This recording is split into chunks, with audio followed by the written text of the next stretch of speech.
Former Wallabies footballer and independent Senator David Pocock has been booted from Parliament's Social Sports Club after questioning whether it was appropriate for the club to be sponsored by a gambling industry lobby group. The Australian Parliament Sports Club organises social games amongst politicians and other people who work at Parliament House and seems to offer corporate memberships for $2,500. Among the corporate members is Responsible Wagering Australia, which is the peak body for the gambling industry. It represents companies like Sportsbet.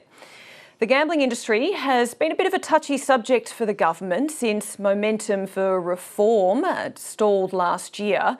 Today, the PM was asked about this, but he brushed off questions about it. The Parliamentary Sports Club, as it happens, he's the Prime Minister. He's actually the president of it.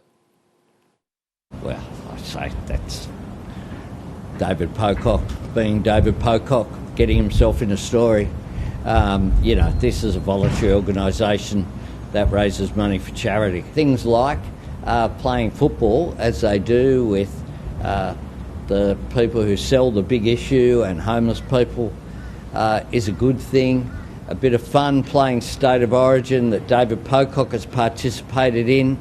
Last time I did participate, David Pocock was participating as well.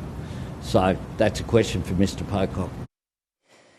Independent MPs Monique Ryan, Allegra Spender and Kate Chaney have already renounced their membership of the club. Senator David Pocock says that he wouldn't even rejoin if he had the opportunity now after a bit of concern. And he joins me now in the studio. Senator, thanks for being with us. Afternoon, Mel. Can you explain for me how this unfolded today, that it came down to you being kicked out of the Parliamentary Sports Club? Well, the Parliamentary Sports Club does great work. It facilitates what I think is really important time with politicians. One, exercising, getting out early before you're sort of trapped in this building until late at night. And you actually get to know each other outside of politics. It can be pretty combative in the Senate, in the House, and it's a great way to get to know people. Recently, it was uncovered that there's actually corporate sponsorships and sort of payment for access. If corporates pay, then their rep or reps get to come play sport. And on top of that, the sports club has actually been a registered lobbying organisation. And I just think this highlights all the problems when it comes to something like gambling, where we have this cosy relationship between politicians, the government, and a gambling industry that is bombarding us with ads. And we've seen a government not willing to act. And so you've raised those concerns and that's led to the club saying you can't be a member anymore. So that means you can't participate in any of those sporting events that take place in the mornings?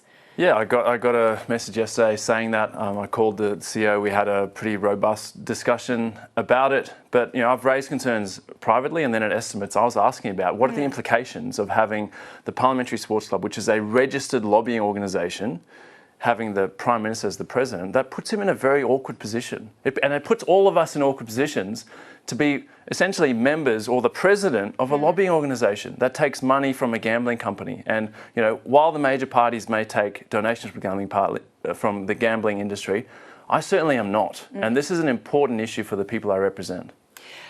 Nonetheless, you said yourself you weren't aware that they sponsored the club until it came to light. So I take it from that you haven't had any pressure or conversations from any representatives of any of the gambling firms that might have been taking part. Is it having any real effect on yourself and other members taking part in the sporting events? I think it shows the soft power and just how it shows, I think, at a micro level why gambling companies are sponsoring sport so much, because it is it's about human connection, and it is for them about buying social license, getting in front of people, associating the thing that they love with this industry, which, yes, if you're over 18, go for it, but more and more we know this is becoming a problem for young people. They're essentially being groomed to think that sport and gambling go like this. And when it comes to the Parliamentary Sports Club, that's what's happening. The Prime Minister says, look, people turn up and play sport.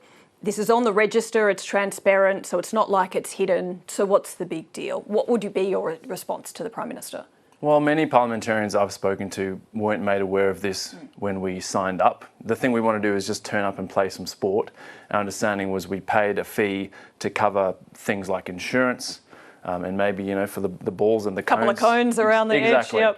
Yep. We didn't know that behind this was actually this registered lobbying organisation, and I just take exception to that. I hear every week from Canberrans who are frustrated with the lack of action on gambling, and so for the PM to brush it off as a minor issue, I actually think this highlights some of the big problems in this place when it comes to the influence of vested interests and a government putting their interests ahead of everyday Australians. Almost 80% of people want to see a ban on gambling ads. Why do you think the momentum has stalled? Because it did seem for a while that there was the major parties recognising that there needed to be change here. We had the Murphy report. We had both Peter Dutton and Anthony Albanese as heading into campaign saying it was areas they were wanting to work on. So why has it stalled when there is so much public support for action here? It seems like there's been a lot of pressure from gambling companies, from Peter V'landys and the NRL and some of the media companies on the Prime Minister and on the government. And the Murphy report took all of this into consideration and recommended a phased-in ban on all gambling advertising, and then 30 other recommendations. After 2 years, the Prime Minister and the Labor government haven't even responded to that report. They'll reel out a whole list of things they've done, but most of those were started by the coalition. Labor just completed them, things like BetStop. What role do you think Labor backbenchers have here? The Labor Party has a very big cohort. Its parliamentary size is a record level, more than 90 in the lower house alone. Yet there doesn't seem to be any vocal push to get progression on this. Do you think Labor backbenchers need to speak up a bit more? Well, I think you occasionally see backbenchers making comment in the media, but I think it is something that the Prime Minister has really cracked down on. And I think the Fatima Payman example is a perfect case in point. And isn't Parliament meant to be the place where we can have these robust debates, have difference of opinion, and to raise something in Senate estimates and then to be booted out of the Parliamentary Sports Club, I think is pretty bad look for our Parliament. So when Parliament returns, it's still a couple of weeks away. When it comes to Wednesday morning, I think, is touch football. Is it Wednesday touch and Thursday soccer? Touch on Tuesday, Wednesday. Touch on Tuesday, Wednesdays on soccer. I'm showing I don't turn up because I'm normally working on radio in the morning, so I miss out. You going to turn up? I don't know. I've been told I'm not allowed to, but there's a real question of how someone can stop a parliamentarian from just playing sport on the Parliament House grounds. So we'll see. I've had a lot of parliamentarians reach out. I know there's been a number who've actually themselves given up their membership. So we'll wait and see what happens. All right. We certainly will. David Pocock, thank you very much. Thank you, Mel.